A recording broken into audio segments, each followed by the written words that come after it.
Hello viewers, কী অবস্থা সবার? আশা করি ভালো। আমার আজকের রেসিপি হচ্ছে কই মাছের তেল ঝোল।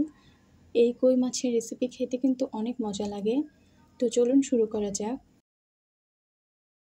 তো প্রথমেই আমি কই মাছ নিয়েছি এবং 2টা বেগুন আর 2টা আলু এইভাবে কেটে নিয়েছি। এবারে 1 টিস্পুন লবণ আর 1 টিস্পুন হলুদ দিয়ে মাছ আর বেগুনে দিয়ে দিব। এবারে ভালো করে মিক্স করে নিব।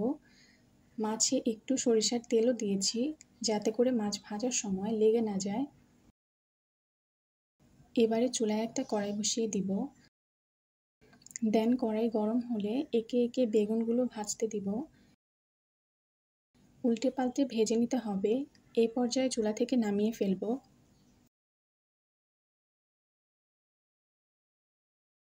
এবারে আলুগুলোকেও ভেজে নিব লাল লাল করে।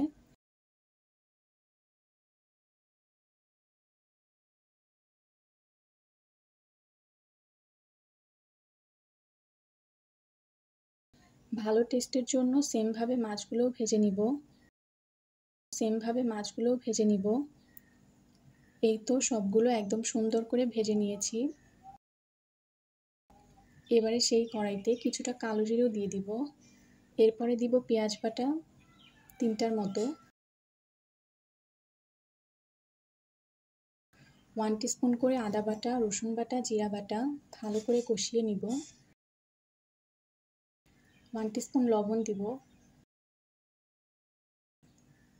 এখন দিব 1 টিস্পুন হলুদের গুঁড়া, 1 টিস্পুন মরিচের গুঁড়া, 1 টিস্পুন ধনিয়া গুঁড়া। সব মশলা কষাতে থাকবো। এবারে দিব সামান্য পরিমাণে পানি। মশলাটা অনেক ভালো করে সময় নিয়ে কষাতে হবে। কষানোর এই পর্যায়ে পানি অ্যাড করব। পানিটা পরিমাণ মতো দিতে হবে। এবারে কয়েকটা কাঁচামরিচ দিয়ে দিব। এবারে ঢাকনা দিয়ে ঢেকে দিব ফুটিয়ে আসার জন্য। প্রায় 5 মিনিটের মধ্যেই ফুটে আসবে। এই পর্যায়ে ভেজে রাখা আলু দিয়ে দিব।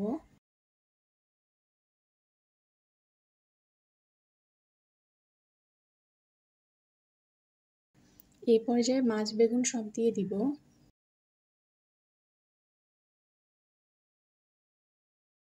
দেন কয়েক সেকেন্ড ফুটিয়ে নামিয়ে ফেলব। এই রান্নার স্মেলটা অনেক সুন্দর আসে। এই তো আমার রান্না অলরেডি ডান। এই তো দেখতেই পাচ্ছেন খুব সুন্দরভাবে আমি রান্নাটা করে দেখিয়েছি। এই কই মাছের তেল ঝোলটা খেতে কিন্তু দারুণ লাগে। আপনারা একবার হলেও ট্রাই করে দেখতে পারেন। আশা করছি আমার আজকের রেসিপি সবার কাছে ভালো লেগেছে। ভালো লাগলে লাইক আর শেয়ার করতে ভুলে যাবেন না। সবাই অনেক বেশি ভালো থাকবেন। ভিডিওটা দেখার জন্য অসংখ্য ধন্যবাদ।